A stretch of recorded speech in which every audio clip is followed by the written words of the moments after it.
Welcome in, everybody. My name is Zombie. If this is your first time here, my name is Zombie Sleeping. I am a horror VTuber and failed final girl, and I have our lovely guest. If you'd like to introduce yourself. Yes, hello, my name is Kiko Karina. I'm Heaven's Prince of Love and Kiko, the best aim in all the skies. Thank you so much for having me. Thank you for being here. I have brought Kiko on with us to discuss Midsommar, released in 2019 and filmed predominantly in Hungary. Midsommar is a folk horror film about grief, loss, and how the lack of support can lead us to searching for that support in dangerous places. It follows Danny, played by Florence Pugh, as she navigates in a broad study program to a Swedish commune and her failing relationship with Christian, played by Jack Raynor. It had a budget of 9 million USD and brought in 48.5 million at box office. Kiko, what was your first experience with this film? How did you stumble upon this film? So I originally found it through I'm a big fan of like horror like sorry, my English is not Englishing all of a sudden. Like analysis essentially. I saw I think it was like 40 minutes long video by Sissy's World. I love his Mm-hmm. stuff. I'm a big fan.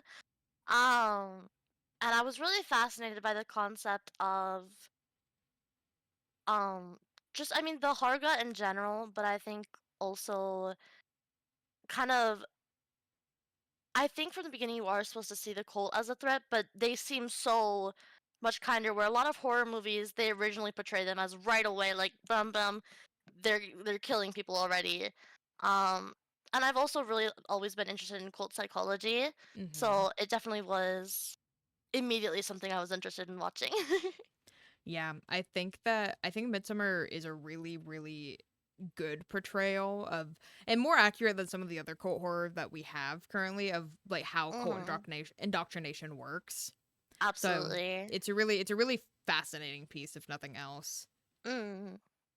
Uh, Yeah, I was really impressed. I of course, being like kind of a nerd, I have some bones to pick, with some of the inaccuracies, but overall, it's really well done at portraying why people stay because it's very easy as a viewer to be like, "Why are you staying? That's stupid." yeah. Um, so I really appreciated that about this movie. Mm-hmm. Um, Ari Aster wrote Midsummer. I learned this like while doing research for this, that he wrote it while he was going through a breakup, and I think that's like Mm. pretty apparent in the relationship between Danny and Yes. Christian. I feel like Mhm. there's a lot of tension that you can is pretty palpable, I think. Yeah. Yeah. I can't honestly think of one moment during the movie where I was ever rooting for them. I was like, I hate to Yeah, say it, right. but some relationships just need to end, and I think this is also a very good representation of that. They very clearly had different priorities in their relationship, Mhm. and they were on like different ends of that like support spectrum. Mhm. Absolutely, yeah. There were just Mm. a lot of things that I think that the film kind of goes out of its way to like demonize Christian a lot. Yeah. He does a lot of things where it's just like, what's going on, man? Like Yeah. he Mark definitely doesn't. doesn't help either. Oh my god, Mark is something else. I get so He frustrated with that piece of shit. it's so tough for me because I can't remember the actor's name right now, but I absolutely love him in We're the Millers. So Oh, seeing him as like this asshole character, I was kind of like, "Oh, I Will love you, but Poulter. I hate you in this."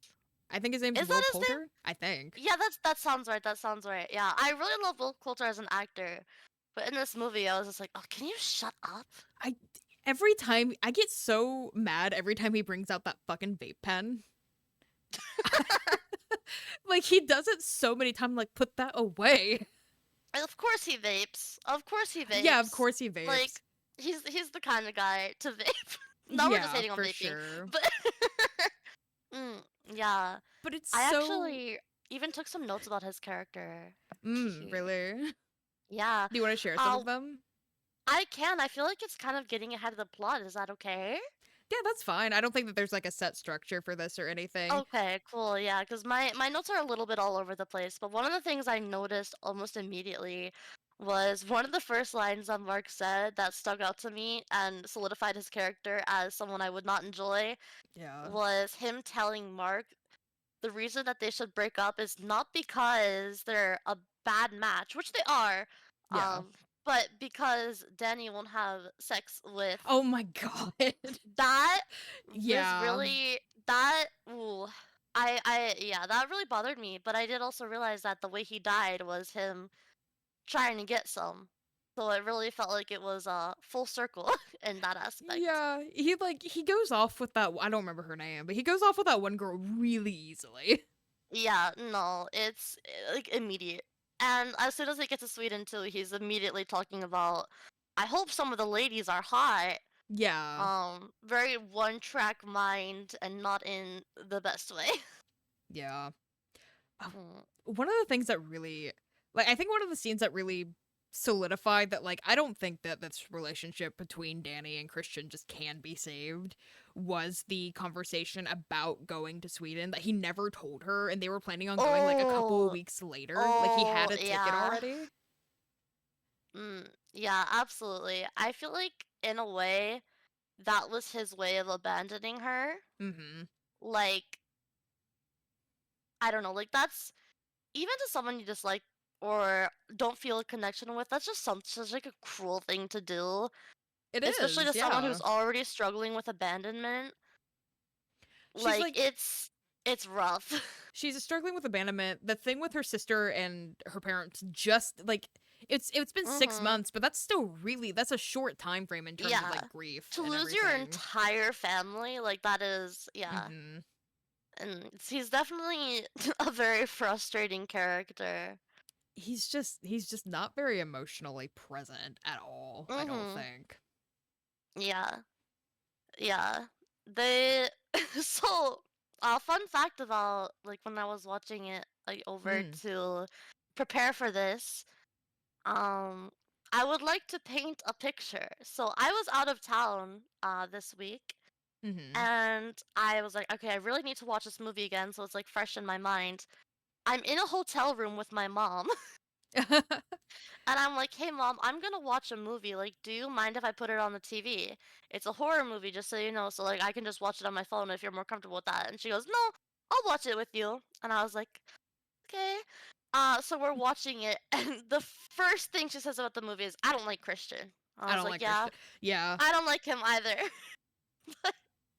um, certain scenes pertaining to, I don't know if I can say the word group interaction.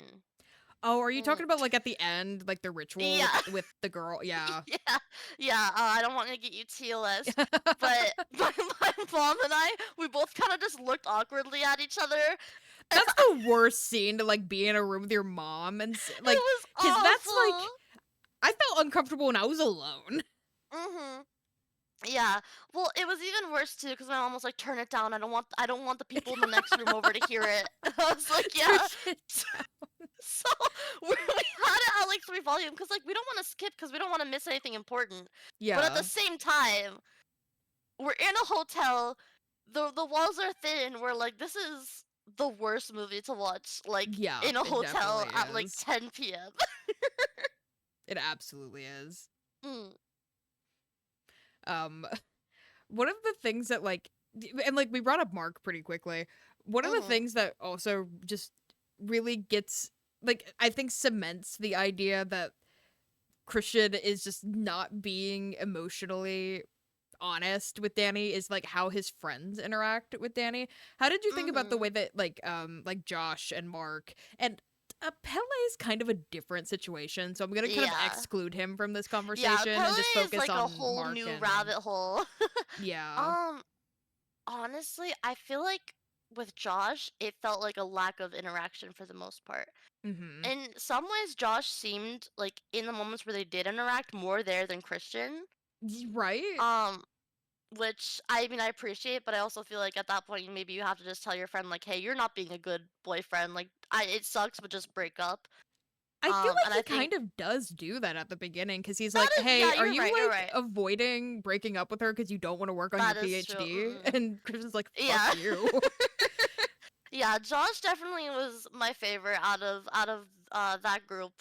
Mm-hmm. Um, of I felt like Mark was very two-sided because like he's talking really quietly before Danny comes in about all the things he doesn't like about her, and then when she comes in, he's like, "Hey," Yeah. um, which is another thing I found interesting is whatever that one cultist wears Mark's face as a mask, and I Mm-hmm. almost felt wonder like.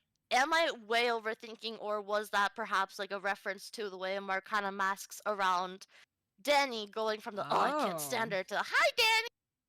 Yeah, like Um, hi Danny, hi, like on the phone. yeah, but obviously, I don't want to be one of those people who reads way too much into a movie either. So I'm like, I don't know, could be whatever. I have I think I have a couple of questions that are like a little bit analytical, so you're more Mhm. than welcome to do that. I love doing that to movies. Okay, yeah. No, I always get so nervous that I sound like really pretentious, but I'm like, that's just my thought. Like, I don't know. I feel like film theory and like film analysis, you kind of have to accept that you're gonna sound a little pretentious. Absolutely, yeah. I I really liked Josh too. I thought that Mhm. out of everybody, he was being like the most respectful. I think that Yes. when you're in a situation where your friend is not being a good partner and you're kind of trying to encourage them to break up with their partner, Mhm. I feel like he's the only one who kind of reacted appropriately. Like he distanced himself from Danny. He's not there to like I don't think he ever lies to Danny or anything. He just kind of just No, he doesn't interact doesn't. with her. Yeah, I would agree. I feel like Josh is again definitely my favorite out of Mhm. Christian and his friend group. Um, and I felt like too he felt like he went there for the right reasons, unlike Mark. Yeah. um, and then too Christian went there. I honestly feel like yes, it was eventually to work on his thesis, but he didn't even know what he was getting into. No, It not at almost felt like he all. was just trying to get away, which I also have a problem with. Dude, whenever I think that we get like the most, I think, reaction out of Josh whenever Christian's like, I'm doing my thesis on the Harkas. I think that's Right. such a legitimate reaction because I would be really mad too. Oh, Because I'm like, yeah, you didn't even, absolutely. can you handle your own shit before you start encroaching on Mhm. me? Right. Yeah, no.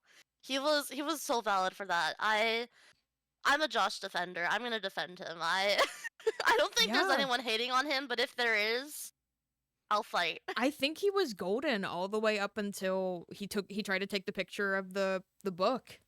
Mhm. I think that Yeah. he did come into it with the right mentality because he was just there to be an observer. Mhm. Yeah. Pele's like a whole different situation Yeah. though. He plays like a really big part of the indoctrination of Danny Mhm. and like kind of picking at her vulnerabilities. Um Yes. how did the scenes with Pele make you feel? Like what were your thoughts on this Pele scenes? I mean, very like from the very beginning, I feel like it's very much shown that he is kind of picking at Danny. Mhm. Um, and with the way, like, I'm trying to think of, I don't remember a lot of his dialogue, like from the first scene where they're at the apartment. But I do remember, like, as soon as Christian leaves, he's basically jumps up. He's ready Yeah. to we find ways to relate to Danny and pull her in. Um, and immediately we already see more. I would say chemistry. I don't think it's a lot of legitimate chemistry, Yeah, it's but definitely it's still fabricated. more. It's more than Christian and Danny have, which I think is very intentional. Um, you can say Danny is stressed, but he reacts to the stress well and handles it, Mhm. whereas Christian kind of shoves all of her stress off and invalidates her. Yeah, I think that Pele is very intentionally charming. Mhm. He kind of like he does this a couple of times where he kind of like tries to force this like I lost my parents too Yes. connection to Danny, even though Mhm. like in my personal opinion, both of the times that he tries to do it's a little ham-fisted. Like exactly match up with like why she's upset at that moment. But Mhm. it's like I feel like it's like really like he's transparently trying to like build a bridge between them. Yeah, absolutely. Especially in the scene with like where he gives her like I guess it's probably like herbs. I think it was Oh herbs. yeah, like the little pouch thing. Yeah, the little pouch. It was very much there. He's very clearly stressing her out more, and yet he Mhm. almost tries to explain it as him being helpful. Which I Yeah. found really interesting because in the end, Danny does see it as helpful. But if you watch it with like a viewer's mind and a more like level-headed mind, you can very clearly see that he is not helping. No, he's just He looks nice, but it doesn't make him nice. mhm. Mm. He's he's being the emotional support that Danny needs from Christian, but Mhm. he's doing it in such a way that it like plays to what he like it plays to the manipulation that he's like kind of forcing onto Yeah, Danny. it's all a means to a goal rather than out of like, just a genuine goodness. Mhm. Uh, I'm trying to find. I know I have some notes about him, so I'm like trying to go through them as we talk. Pele was really whenever I was like I finished watching it and I was going through my notes and I was going through like watching different videos to like of different people's analysis of it. Pele was like really present a lot more than you initially think him to be, I think. Like on a second Yeah, watch, I think that you notice Pele a lot more. yeah, yeah. Because I definitely think like the first time I watched it, I was kind of like, okay, he's a guy like it's not his fault. But then now I'm looking back, like when I watched it the second time, I was like, oh, he absolutely like he handpicked Danny, Yeah. knowing what he was doing. Like it was very intentional. Um, so yeah, he's in no way is innocent in any of this. I don't think anyone really, but like the children in the cult are. Obviously, I Yeah. don't think they've done anything wrong. But yeah, Pele. Ooh, he's also like one of those characters that like it's almost for me it's almost scarier to have a character that presents this very kind um Yeah. face to you, and when realistically their intentions are a lot more dangerous. um and I think Ari Aster does a really good job of making characters like that.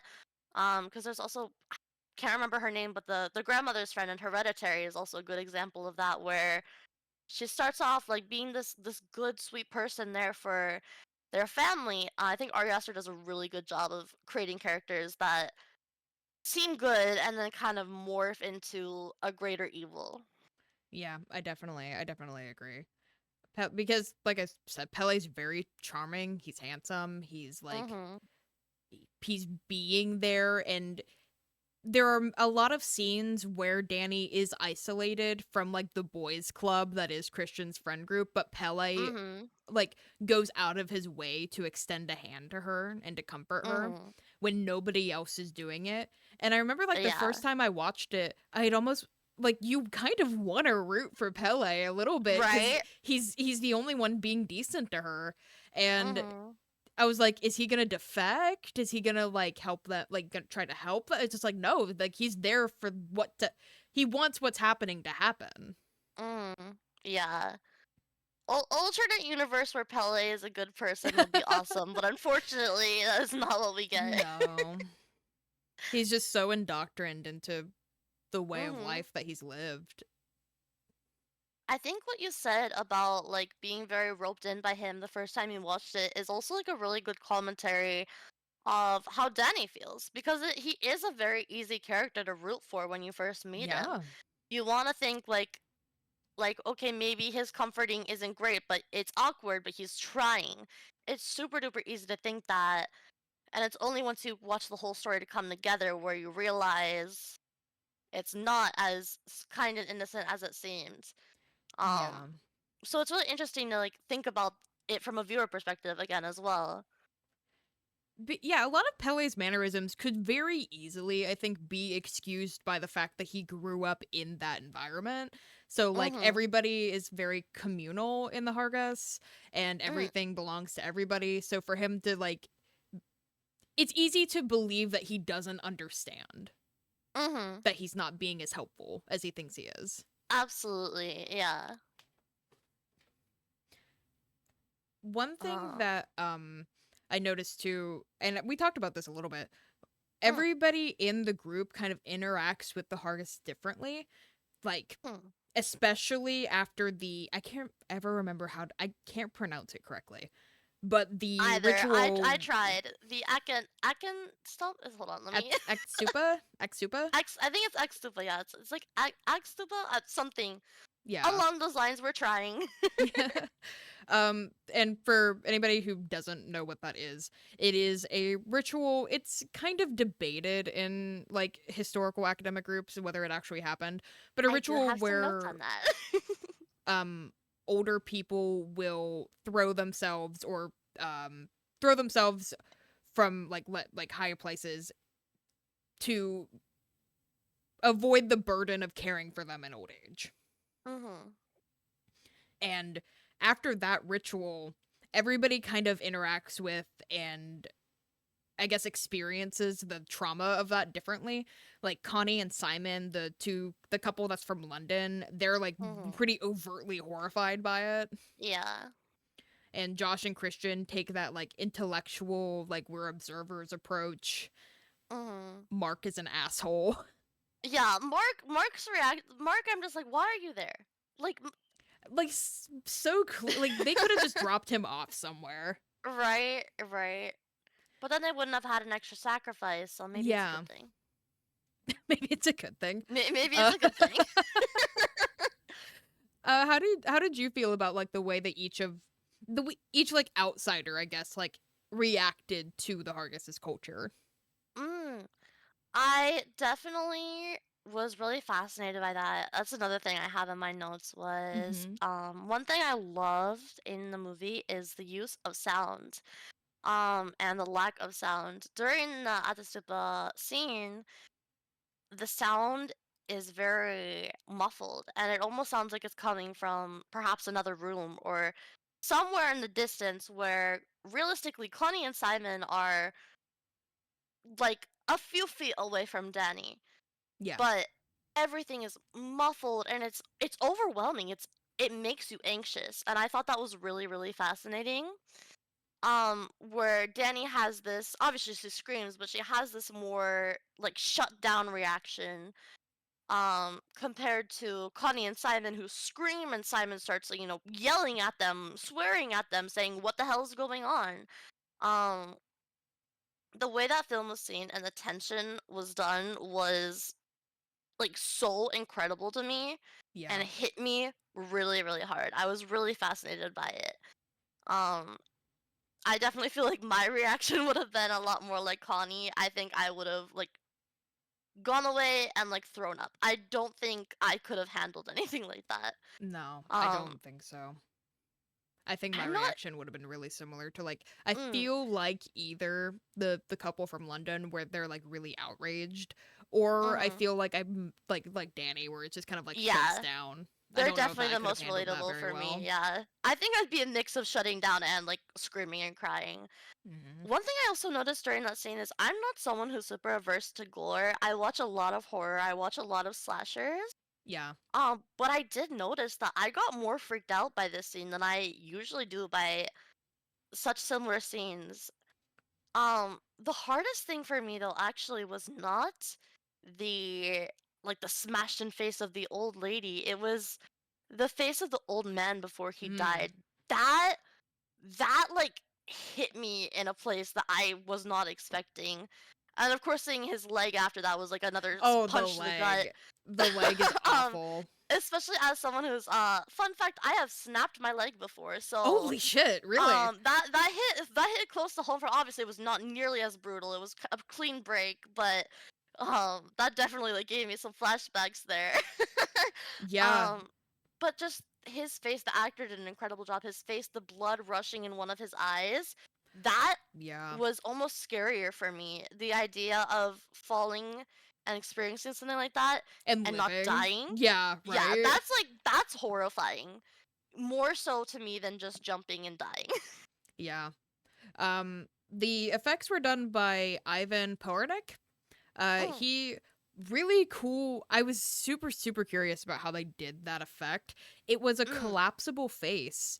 That you Wow. could push a button and it would reset and then collapse so that they could do multiple takes. I thought that was That's super cool. fascinating. That is so cool, yeah. I love like the practical effects behind movies in general, but especially horror just Yeah. because it's so like to make it look good is really hard and they really nailed it. And it's well lit. Like this is a brightly lit movie. It's hard to do Mhm. practical effects that look good in like bright light. Yes.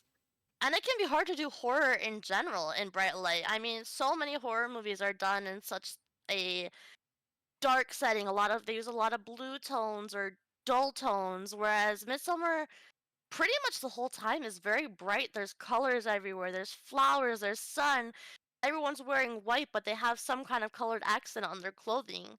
Mhm. Um, I was really also impressed by that aspect. Yeah, it's really difficult to make broad daylight scary. Mhm. And I think that broad daylight horror, I think it's like a more of a modern thing. Um Mhm.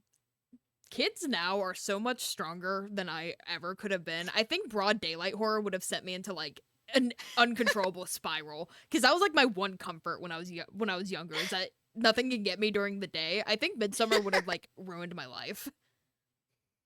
Right. No, I think I would have to agree. I was afraid of pretty much everything as a kid. I was I too. Yeah. was afraid of skeletons. I was afraid of literally like pretty much anything. Which my family has always thought was very funny because I've become such a horror nerd that's so into it. So I wonder if there is like some kind of psychological thing where if you're like, because I've also seen a lot of the reverse of my cousin when we were younger, always loved to scare me. And would scare me to the point of tears. Love her. She's so sweet. And she didn't know any better because we were only like a few months apart. But now Mhm. she's super averse to horror movies. So like that's also kind of an interesting thing to That's think about. fascinating. Mm. I'm not sure if there's really any real like thesis in there, but maybe. I'm sure Yeah, I someone don't with know. more knowledge than me could tell me. Because I was very similar as well. Back when I was younger hmm and alive, I was very adverse to horror stuff. Mm. Yeah, for me it wasn't even horror. It was the concept of horror. Like the idea of darkness in my closet was enough to scare me. Oh yeah, because like then you start seeing stuff move, right? And Yeah. you're like, gotta close that door. Yeah. Yeah, I wouldn't walk past like anatomical skeletons or anatomical models as a kid. Mm. I was really dramatic about it. No, I feel that. Uh, oh, this is one of like the more analytical things that I kind of Mm, noticed. Um, I'm I'm sure that you kind of picked this up as well, but there are a lot of mirrors in Midsummer. Like mm, there's a lot of literal mirrors, like mirrors in Danny's apartment, or like when they're talking to the like when she's talking to the guys about going to Sweden, like you see her primarily through the mirror on the back wall. And then there's like a lot of metaphorical mirrors, like when they're going into the commune, like the camera flips upside down, or a lot of the yeah. things in the commune are read from like right to left, like kind Mm, of backwards. So yeah. I just did you have like any interpretation of what that might be about, or did you notice that at all? I definitely noticed it. I remember like one of the first scenes where they're coming back from the party when they're having the confrontation about Christian going to Sweden.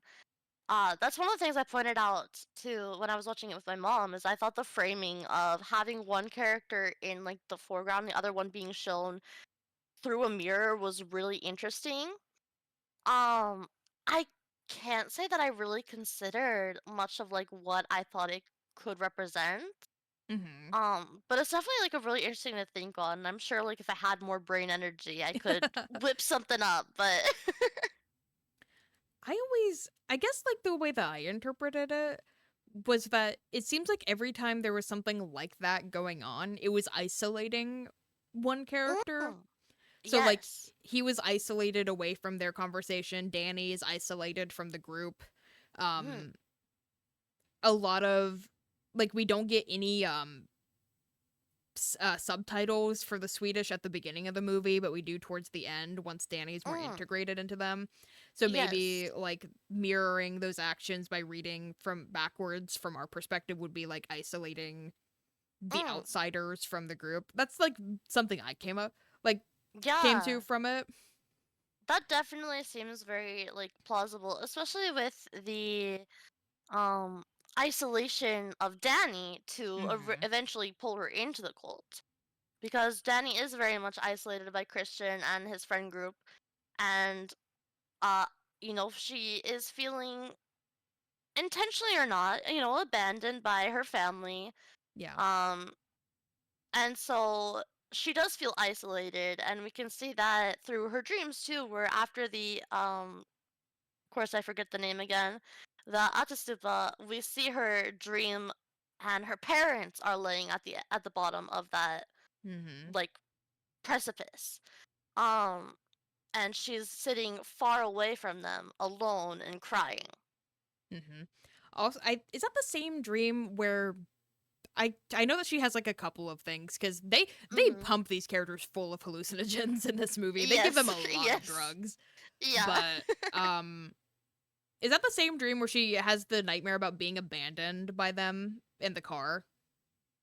It might be. I don't remember off the top of my head because, yeah, like you said, there's so many different like hallucinogens going on. It's almost hard to pinpoint certain times of the different Yeah, ones. Mm. But I feel like that sounds accurate because her parents were in that same dream multiple times in different places. yeah. A24 loves dead parents. Right. That's a big thing with those movies. I've noticed is that they love having like some kind of like awful trauma right at the beginning. Right. Yeah. No. No. No. No casual things for these horror protagonists. It's No. all gotta be nightmares. Yep. Mm. uh Kind of similar to the mirror thing, the empathy, there's like empathy and like emotional mimicry from the Hargreaves a lot, Mm. where they Yes. start like I think the first time we see it is with the guy who jumps whenever he's not dead and he starts wailing in pain. They Yes. all start doing it Mhm. too. So like Mhm. crying and facial expressions and just like I don't know how else to describe it besides like empathy mimicry is Mm. just a really big Yeah. part of their culture. Like, what do you think that's about?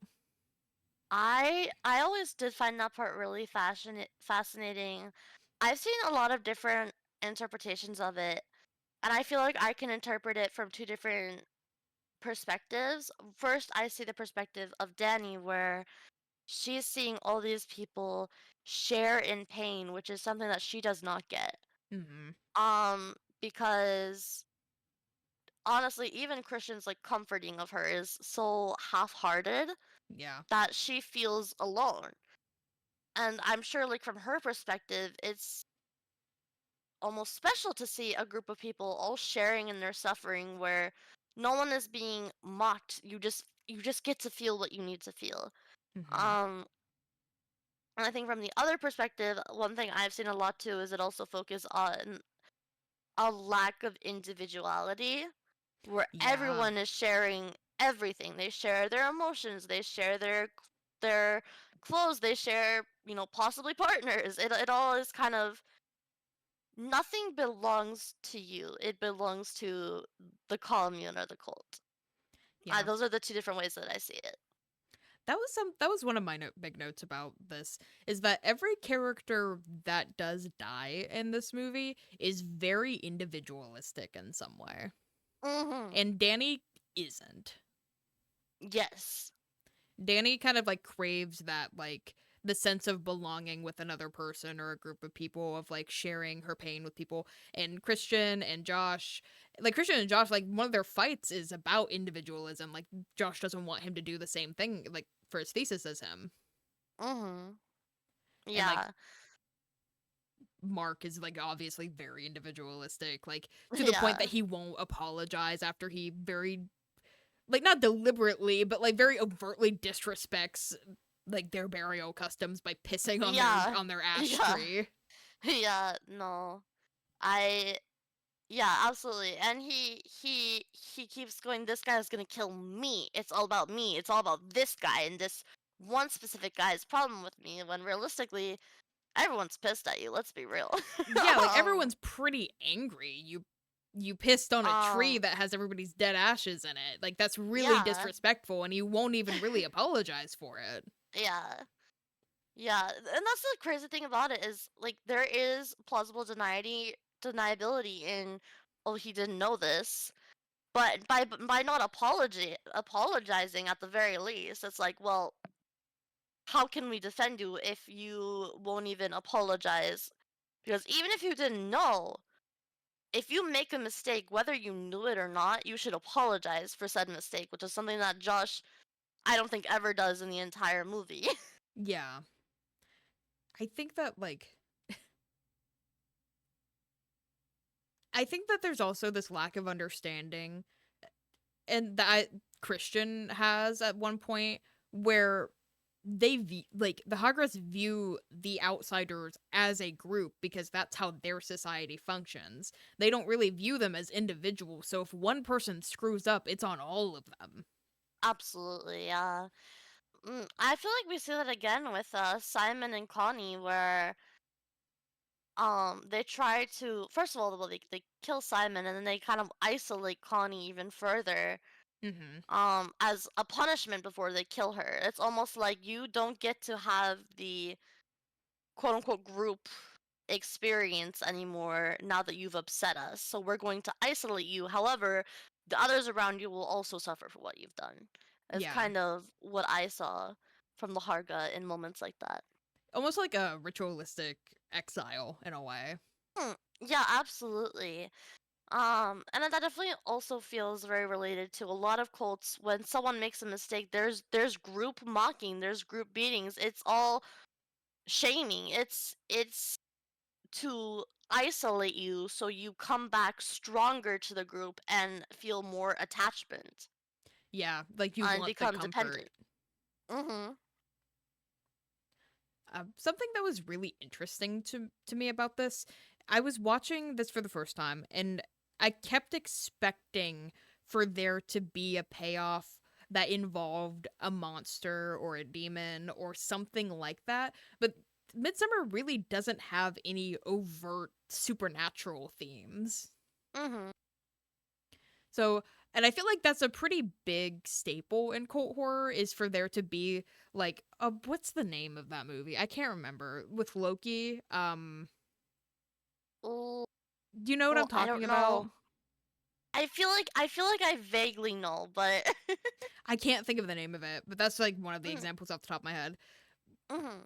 So, what do you think of like the fact that there are really no solid supernatural elements? I definitely thought it was really interesting. Um, I feel like it is something that is, like you said, it's very rare to see in cult horror. I feel like in general, it's become less rare to see in horror. Like nowadays, we do see more horror about the human psyche. Hmm. Um, but I feel like a lot of the origins of most horror is something supernatural. Um, and especially to see it in a cult, because even in our real world, when a lot of people think of cults, they think of the supernatural. Whether they believe it's real or not is another story.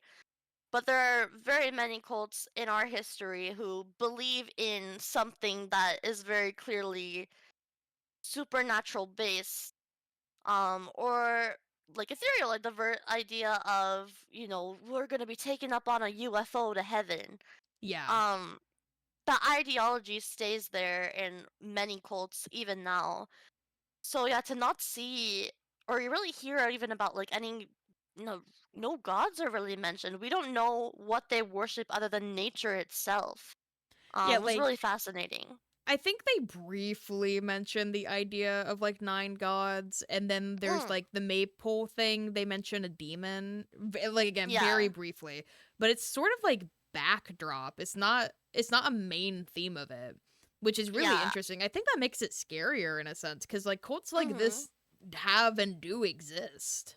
Mhm. And what's the motivation is a big question as well.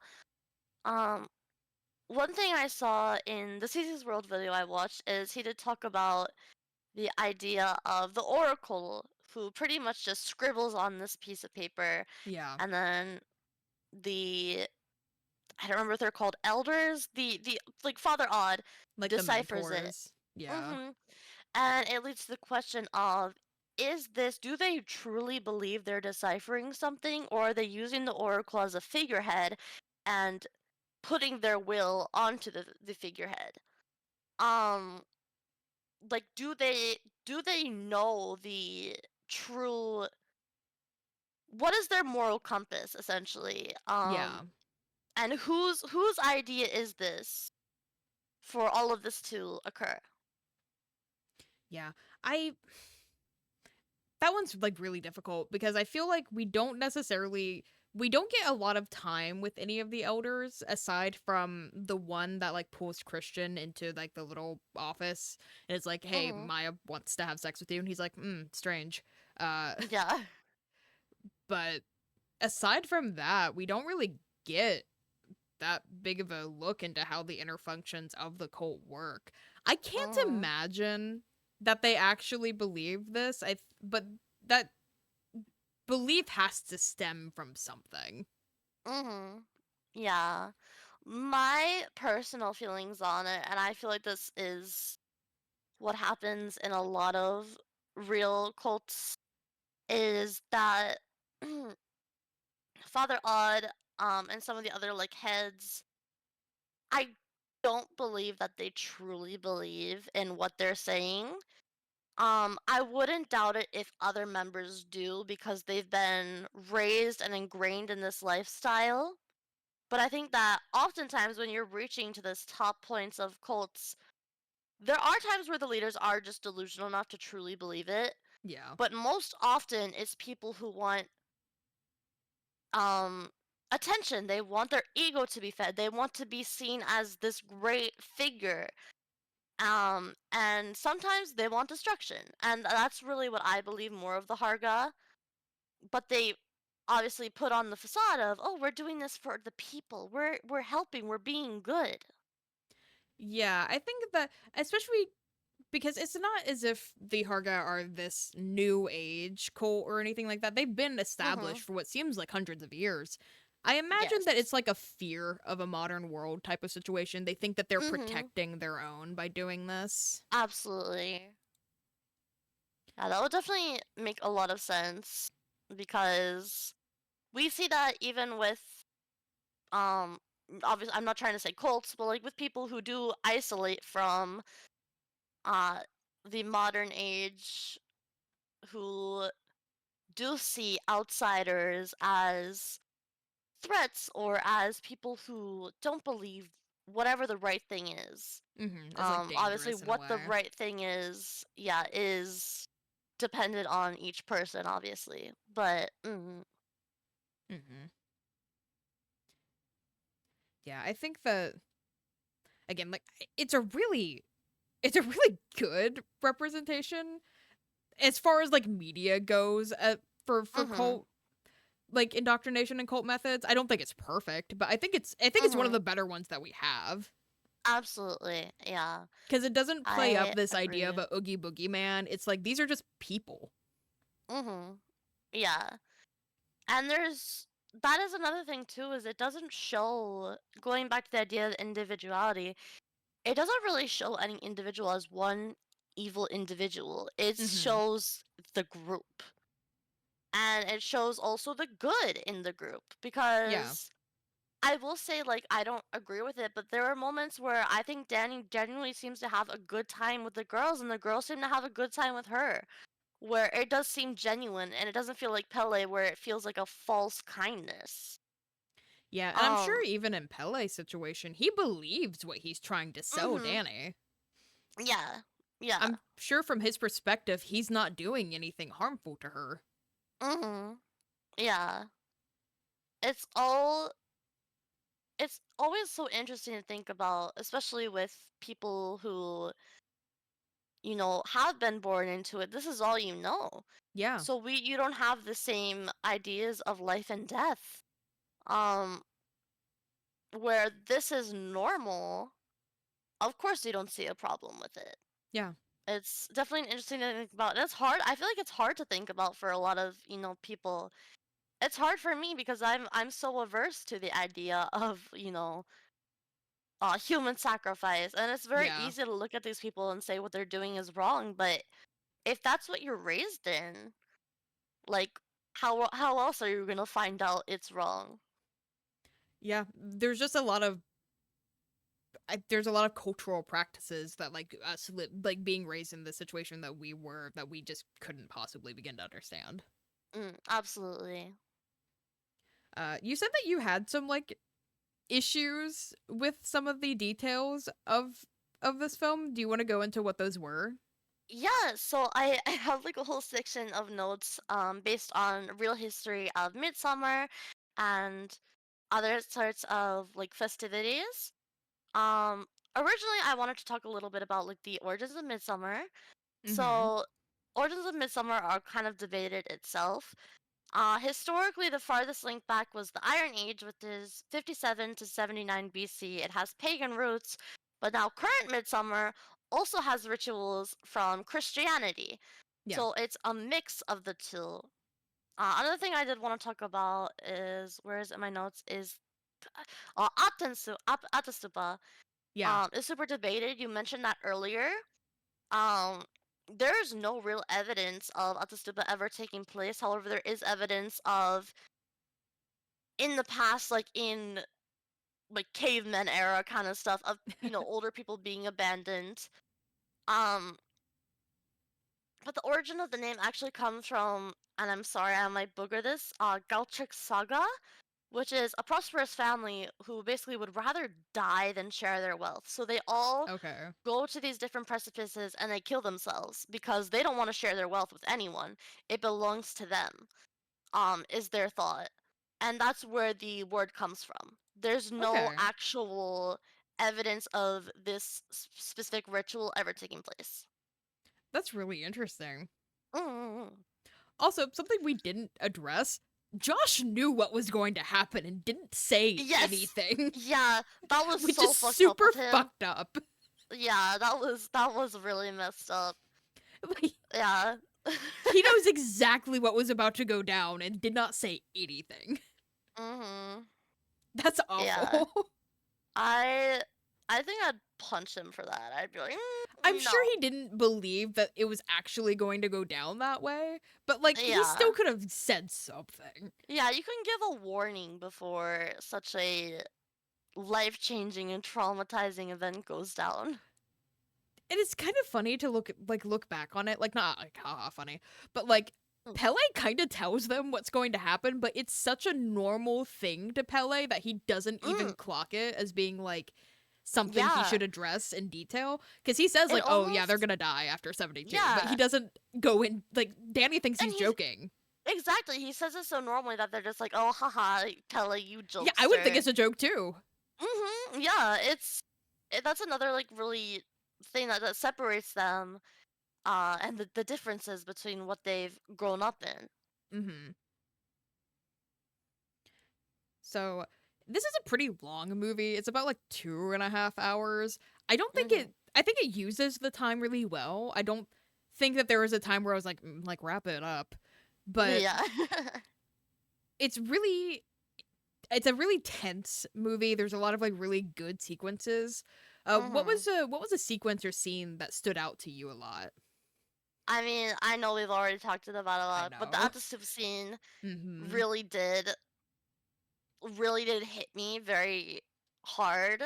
I thought it was incredibly well done, despite my nitpicks with the realism of it. But again, that's me being a history nerd. Yeah. Um, I thought it was really fascinating. The use of the lights, the different character reactions, the cult reactions, the even the gore of it, which, like I said, like hit me harder than it usually does. Um, the use of sound of these distant and muffled screams that are right next to you as you are shutting down, um, was really interesting to me. As well as I loved the celebration scenes, like the Midsummer Feast and Dance. Yeah. Um, I really loved it. One thing that I noticed there specifically is in the very beginning of the movie when the first thing they do when they arrive at Harga is they're given these mushrooms. And pretty shortly after, Danny has a panic attack. She hears a bunch of women laughing and says, "They're laughing at me." Mhm. And during like the midsummer celebration, when they're trying to get Danny to eat the herring, if it falls and people start laughing, and Josh says, "What are you doing? Why are you laughing?" And now he's the one having this panic attack. He's clearly like drugged out of his mind. Oh Um, yeah, Christian was really, really out of it during that last sequence. yeah, I really do wonder if that was like, I feel like it very was much an intentional parallel between Danny and Christian there. Where in the beginning it's Danny who's going through all of this suffering, whereas now Christian is the one feeling it and even asks the same thing as Danny of why are you laughing? Yeah, he ends up being very, very isolated during that last Mhm. sequence. Mhm. Yeah, the roles very much reverse in that aspect. It's a really short sequence. It doesn't have a lot of like staying power, I don't think. Mhm. But something that really stuck out to me was finding Simon in the chicken coop. Absolutely. Apparently, according to the script, he's still alive during that sequence, which is horrifying. Oh, that is a nightmare. That's oh god, that's like the worst like fun fact ever. That's I'm horrifying. sorry to share that with you, No, but no, it's fascinating, but I also feel awful for him. Like that is a nightmare. yeah, because his back is opened up and the lungs are because it's a what is it called, blood angel thing. Yeah. Yeah, the Yeah, lungs I are pulled believe out through the so. back. Like I found out that he's still alive during that sequence. I'm like, oh, That's ugh. oh poor Simon. Simon, my man, you deserved better. And you Simon, too, Connie. Simon and Connie You should too, not have Connie. been there. I know. I love them. I was like, oh, I love them, and then immediately was horrified. I feel like Mm, Simon and Connie had like the worst experience. I think because where like Christian and his friends and Danny were there under like academic purposes. I think that Simon and Connie were just there to be there. yeah, they were there because they had this friend that invited them, and they're like, oh, this is our friend. Yeah, this is He gonna be wants us to fun. experience his culture. How kind of him to share his culture with us. Um, And then everything goes wrong. yeah, no, they deserve better. Simon, Connie, I'm on your side. Sequel where it's all the same, but Simon and Connie are fine, please. But they don't go and they go on a normal Yeah, like summer Simon and trip. Connie. Yeah, there's actually just a movie about them going to like the beach, and they have a Yeah, great time, and they go to everything's fine. Miami instead. I wouldn't wish Miami upon anyone. Actually, that's a true horror movie right there. um, yeah, no, oh god, that's horrifying. That scene was tense. It was really Um, tense, yeah. The use of camera angles there too was also really well done. The way it moves the camera along, knowing he's alive makes it even more terrifying, but along Simon's, I mean, his back, his spine, where his lungs are splayed out, Yeah. it was really, really well done. I will admit, right before that scene, like as Christian is running into the chicken coop, I did get a good giggle Oh yeah, because he's out of buck ass naked. yeah, I did get a good giggle at his cheeks jiggling as he was running. Yeah. That gave me a good giggle. I admittedly laughed like a middle school boy hearing the word penis. I was like, It's- that is so funny. I wasn't Um, expecting I wasn't expecting them to just show him like fully naked oh, like that. oh yeah, It's full always a frontal. surprise when they do that to guys. Isn't that so Yeah, weird? yeah. I was very shocked. I was like, oh hello. Um, I think I even so I also had I did write notes on my phone, but I also Mhm. did write some notes on like a hotel notepad they had. And I just remember writing, haha, his cheeks are jiggly. And I'm pretty sure I have like a doodle of like a smiley face next to it. Um, I also do remember, I actually do have this in my Google Docs. One of my like random, not very organized notes was just some of these people look way over than 72, which I I stand for. saw that note when you shared the document Yes, with me. yeah.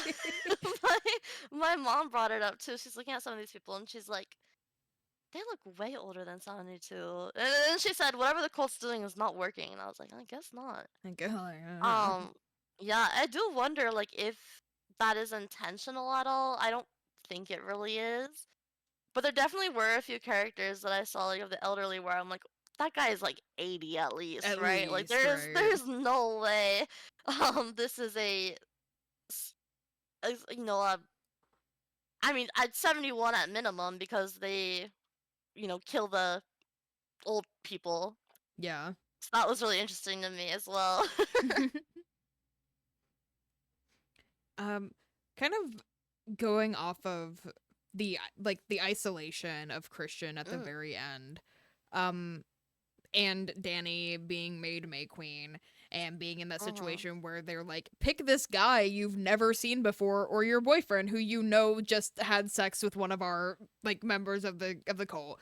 And mhm, there's a lot of different interpretations or people receive the ending of this movie in a lot of different ways. I've seen some people like say that it's empowering for Danny to be in that position, and then other people are mm, like, Danny, like, kind of point out how indoctrinated Danny is at that point. What was your mhm. interpretation of the ending of Midsummer? Hmm, that's a good question. Honestly, I don't feel like it's empowering. I think that it's very easy to see, a guy, and actually that does bring me to another point of something that I wrote down is a lot of people say that Christian cheated, and it's I tough wouldn't, to put yeah. into words because obviously what he did was wrong. However, he's drugged out of his fucking mind. You can see it in his Yeah. face, you can He's see it not in a good everywhere on him. headspace. And I honestly would say more than anything, it's akin to assault. I would agree. Yes, Yeah. I don't agree with like yes, he in some ways he was forced into consenting. I don't think it was real consent, No, I don't which think is so something that either. I don't think a lot of people acknowledge when talking about Christian. And of course, Danny has no way of knowing. No. Danny, from her perspective, he is cheating. But I think from a viewer's perspective, so many people miss the part that Christian is not a good boyfriend, but him having sex with Maya is not the reason he's not a good boyfriend. Yeah, That case was him being drugged. That is nothing on him, and I think too many people put that onto him, in my personal opinion, at least. I agree. Christian, like, I think the statements that Christian is a bad boyfriend and should not be in a relationship with Danny and Christian was assaulted, I think that those two statements can coexist. Absolutely. Yeah, I would 1000% agree. He's not a good boyfriend. No. However, he was assaulted, and of course, again, Danny doesn't know that. So from her perspective, maybe it could be from her perspective some kind of this is me getting back at him. But I could also see it being she sees the cult as her family now, and Christian having, in her eyes, betrayed her is no longer family. Yeah. It could also be seen as her cutting ties from what's left of her old life. And once he's gone, everything in her old life is gone, and now it's only the Harga. Um, I definitely see it more of that way. I don't think it was either way. I don't think it was anything malicious from her. Um, I feel like she's also offered this illusion of free choice. Mhm. Um, where it feels like the obvious thing would be like, I'd take my boyfriend, get out of here, but realistically, they're not gonna let you leave. No, you have no access to vehicles. They've made sure of that. Pele's the one who Yeah. drove them. Yeah, so I feel like it's very easy to think one way or the other about Danny's decision when it's also very likely she never really had any. You can see Ula, the one behind Christian's wheelchair, is like winking at her, smiling at her, and nodding Yeah. as she's in this mentally broken state. it doesn't feel like there's any real choice Yeah, in because any of it. Danny is still drugged at this point because she had the Mhm. lemonade or whatever the fuck they gave her. Yeah. She has been through a lot of trauma in the past few days, mhm. and from her perspective, Christian cheated on her, even though we know as Mhm. viewers that that's not necessarily the case. Mhm. I don't think that there was never a situation where Danny didn't choose Christian in that moment. Mhm. Yeah. I think it's definitely interesting too. Again, at the end where Christian is sitting there in that the bear skin, Yeah. still drugged out of his mind. I think he's a little more there mentally, but he's also so in No, shock he that yeah, he has no idea where he is. yeah, and just watching the flames and Danny goes from crying with the group of the Harga to laughing and smiling and then the movie cuts to black. Mhm. I found that very fascinating as well because I also would have a mental break after all of this happened to me. Yeah. Um and I feel like some people see Danny as a villain, which by the end of the movie, which I understand, but I feel like Mhm. at the end of the day, like many of the other members, she's also a victim Yeah. of what she's been brought into. She's very much a victim and she's being put in this position where it's at this point now, by the time that we get to the decision with Christian, it's I feel like it's almost like a survival choice Mhm. because there's no situation where even if she was of a sounder mind and she was not drugged, Mhm. there's not a situation where she gets out of that specific scenario without dying if she doesn't Yeah. Yeah, acclimate in some way. it does bring up the question of if she did save Christian, what then? Yeah. What next? Because I realistically, they say they respect the decision of the May Queen, but if she's an outsider and she keeps her outsider boyfriend, who clearly is not going to acclimate, what are they going to do next? Um, so that is definitely a really good point too. Of it is a matter of survival and what is going to keep her alive. Mhm. I do think that I do think that like at that point though that Danny has been Absolutely, yeah, like no, love she's bombed and like like brought into the yeah, no, Harga. she by then I think like she's pretty much fully in by the end of the Midsummer Dance. After she quote unquote speaks to the other dancer, Oh we yeah. that's about it in That's my kind of like the opinion. beginning of the end. Mhm. Absolutely. Yeah. Well, that was my last question. Do you have any questions for me? Well, I nothing I can very specifically think of, Okay. but I mean, I would love to hear like your thoughts on where I mean too, you kind of mentioned sequences that stuck out to you. I was wondering if there's anything else that like you noticed that stuck out to you and you think could mean something. So this is my turn to sound a little bit pretentious. One of the Hmm. things I always really that stick out to me are passageways in films. So like Yes. when the camera turned upside down on the drive in and whenever they went through the yellow arc, I felt like that was because it's folk horror and a lot of horror kind of plays on like fairy tale themes because it's like that's where horror kind of comes from is cautionary tales. So it was like this passage into I don't want to say Wonderland because I'm like that's but like the passage into the other world, like they're leaving what they know to go into this Hmm. foreign world. That's one of the things that kind of stuck out to me. It's like as soon as the camera flipped upside down, I was like, it's all downhill from here. Yes. That's actually a really good thing to mention as well is the camera flipping. Mm-hmm. At least for me, it's almost dizzying, and I feel like that's incredibly intentional. Yeah, I think Of so. the flip is dizzying, and then you go into this beautiful green pasture, and it does feel like welcoming at first. It's gorgeous. It's a beautiful scene. Mm-hmm. Um, and so it is easy to if you don't know it's a horror movie going into it, it's very easy to be like, oh, this is pretty. Like, this Yeah, is it's like nice. it's very welcoming. Mm-hmm.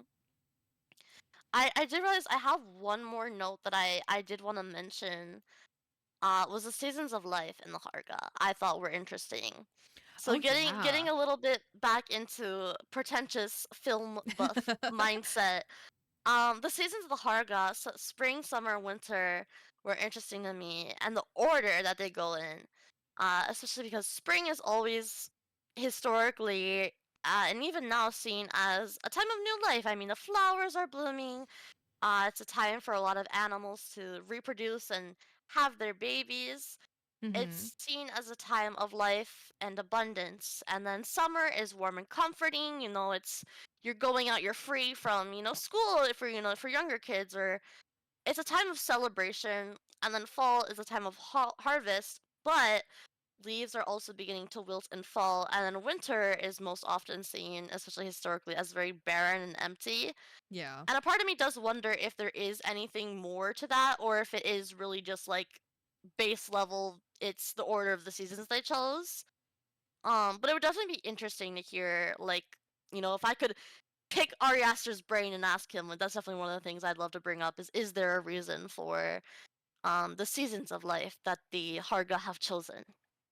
I think that like I watched that video that you mentioned Mm, before we did this. I think that mm, he brings up the idea that it's like all broken into nines cuz nines are really important to the Harga. mm, mm, mm. Yeah, So that is also true. but I think thematically that makes sense like spring like the order of the seasons like winter being cuz winter is also really commonly associated with death. Hmm. Yeah, I mean, the trees are dying, the leaves are dying. It's definitely very. Mm. Sorry, my brain is like my No, brain it's okay. stopped working halfway through, but I'm here. I promise. No, it's okay. It's okay. I get it. So I think that you're right. I think that there is like Yeah. there's plenty of symbolism to be like attributed from that. And I'm sure there's even more that we haven't even thought of. Like, I feel like Oh Midsummer yeah. feels like one of those movies where I feel like anytime you watch, there's something new you can find. And I wouldn't be shocked if there's still things that Ari Aster has in his mind that he's like, these people haven't even noticed it yet. Yeah. Because that feels like the kind of filmmaker that he is. That's very much the vibe that I get Something I of just learned waiting for someone to find it. yeah, something I learned from the costume design is when Christian comes out and he's about to do that ritual at the end of the movie. The frock that he's wearing has runes stitched onto it that apparently I don't know how legitimate this is. I this was like from Mm. like surface level research, but apparently are symbolic of sacrifice. Oh, So it's like a little bit of foreshadowing if you know what they are. yeah. Oh, that's very cool. I would love to go through and like pick apart the costume design in this movie cuz it's Yes, so I good. love costume design. That's always something I'm so fascinated in movies is how costume design reflects characters. Mhm. It's definitely something I'd want to look into in Midsummer, but I feel like I'd need a few more rewatches to really get a better understanding of each character. One thing I did notice is I was going through a lot of different articles about Midsummer, about the movie, and about the real life event. Is um the outfits they wear are actually Ukrainian based. Like the I can see that. main Yeah. outfits we see on the commune are actually Ukrainian. I wonder if that's intentional, if that is an oversight, because it's not to say there isn't oversights. I'm sure there is. That's why I'm like so curious. Like, what is there a meaning, or is this just I thought it looked nice and that's it? Yeah, I think that there's a lot of overlap with that type of those types of garments. So I think it's Hmm. possible that they could be like prevalent like those types of designs could be prevalent in both cultures. But I Yeah. can definitely now that you've said that, I can definitely see that. Hmm. I can definitely see like Ukrainian influence there. Yeah. Ari Aster has spoken about it. The movie is inspired not by one cult, but by many Yeah. throughout history. And so it is very possible that maybe there's a cult that he saw had similar clothing, was like, oh, I'm taking that, I'm taking this. He described it, I think, as a still. of different influences, which you could definitely see in the movie, and I think makes it very enjoyable. And I think that might be the better way to approach this type of thing because you'd always, of course, want to be really careful, like demonizing any specific culture in horror. Like Mm-hmm. that gets very, it's very easy to accidentally overstep a line when you're doing that sort of thing. So I think it's Absolutely, and better to especially like because keep it not all viewers have non-specific. literacy. Yeah, That's one of that's the like a things I whole noticed. different thing that I could get into. I could too. Yeah, I'm not gonna make you do it, but I have opinions. Trust me. Yeah, so I think like being non-specific is typically Hmm. like a safer route Yeah, to take. I think that's also why like the Harga is also the name of the community. And I think that it's definitely good that they did that because in any kind of like horror movie, it's usually safest just to not give a real location because unless it's based on something that is real, um, usually it's just safest to give a fake name and leave it there. Yeah, So I you could definitely just see that being intentional of taking from other cultures, so it's a little bit more of a smorgasbord, and people can't locate one place to bother about it. yeah, you always have to be careful to be respectful. Mhm. Yeah. But unless you had anything, I think that this would kind of wrap things up. Thank you for coming. You've been an awesome guest. You like gave me so much to work with. I got so excited whenever you were like, "I'm gonna write a document." And I was like, "Really?" Oh, thank you. Yeah, I'm so excited. Dude, I was taking notes like this was like a scholarly, like this is, I'm turning this in. I'm ready. I've been super duper excited. So I really appreciate you having me. I had a lot of fun preparing for this. I had a lot of fun talking with you today. And I'd love to like talk again, even in private, just about some of our favorite movies, because I Oh, always have such a great absolutely. time digging into stuff. And I don't have a lot of friends that are into horror. So it's nice for me to be Oh, able dude, to yap about it with absolutely. someone. Yeah, but thank you so much for having me. I had a really great time. Yeah, thank you, thank you. Be Mm. sure to go and support Kiko. I shout them out again.